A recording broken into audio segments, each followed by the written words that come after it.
वर्षापूर्वीची गोष्ट होती. एका शाळेत दोन विद्यार्थी होते, एक गाय आणि एक हत्ती.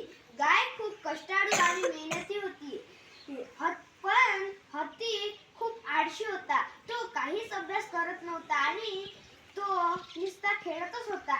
एके दिवशी टीचर गृहपाठ चेक करणार होती. गाय म्हणाली, "अरे हत्ती, तुझा होमवर्क झालाय का?"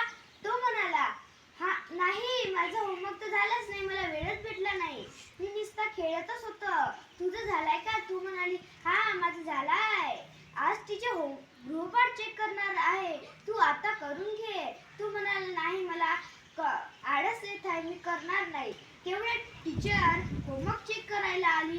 टीचरने म्हणाले, "अरे होमवर्क दाखवा, होमवर्क दाखवा." तेव्हा गायीने होमवर्क दाखवला.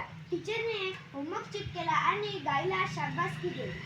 पण टीचर म्हणाली, "ए हत्ती, तुझा गृहपाठ कुठे गेलाय?"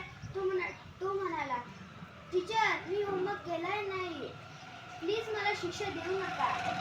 टीचर म्हणाली, "मी तुला म्हणाले होते, तू रोजच अभ्यास करत नाही, आज नाही केला, आज तर तुला तर शिक्षा भेटायलाच पाहिजे." आणि टीचरने त्याला शिक्षा दिली. या गोष्टीचे तात्पर्य, कधीही आळसपणा करू नये.